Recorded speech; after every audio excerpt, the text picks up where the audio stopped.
Numbers have a surprising ability to bring clarity to confusing and complex issues.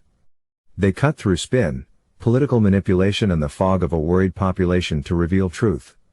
In an age when big data, artificial intelligence and all kinds of clever maths is thrown at all kinds of problems, it's satisfying then that only one number was required to understand the COVID second wave. 2/3 of all serious COVID infections in Scotland's second wave were nosocomial. That means they were given to patients by the Scottish National Health Service. In the first wave the number was 46%. We are going to assume that the Scottish National Health Service is not extraordinarily inept, that they don't give people COVID deliberately, and that they are at least comparable to all other first world health services. That's not an unreasonable assumption. From that starting premise, you can put the entire COVID debate to rest.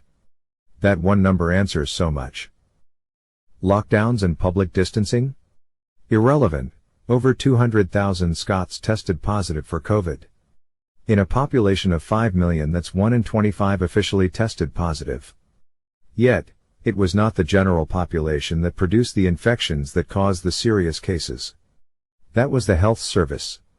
The idea that lockdowns and restrictions resulted in protection to the general population is retarded. It's not an opinion, it's a consequence of the numbers. Protect the vulnerable? The safest way to protect the vulnerable from dying of COVID would have been to protect them from the NHS. Without the NHS contributing to the epidemic, the rates of those dying with COVID in the second wave would have been 1/3 of what they were. The first wave stats are similar, with 46% of deaths associated with health care. And that's before we consider the consequences of the COVID monomania for deaths by cardiac failure, cancer and other leading risks, where the impact is yet to show. Masks? The NHS had a full year to prepare for the second wave, gather the PPE and learn how to handle it. The second wave came and the NHS was equipped with masks, gloves etc., and yet they failed to contain COVID. Of course they failed.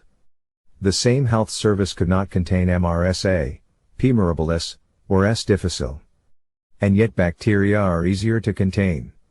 Virus containment labs use positive pressure suits, glove boxes, negative pressure chambers and have extreme protocols on decontamination and handling. It's not because it looks cool. It's because it's necessary. YouTube censored this conclusion. Don't think about it. Freedoms? The high prevalence in the population, and the low number of serious cases when compared to those created by the health service means that all the cries for stricter controls, more rules and regulations was wrong. Specifically, all the hand-wringing self-martyrs who blamed the second wave on citizens enjoying their constitutional freedoms were exactly wrong. Vaccines? Vaccines presumably did help stop the spread of COVID. But the second wave showed the general public was not at extraordinary risk of severe COVID cases. When you adjust for nosocomial infections and the account for the disingenuous definition of dead with COVID rather than dead because of COVID, then the risk to the general public is not massive. Did the vulnerable and elderly need a vaccine? Maybe, but the real impact on COVID cases came from the vaccination of healthcare workers and preventing the transmission in care environments. The efficacy of vaccines is confused because the authorities gamed the numbers by changing the testing threshold.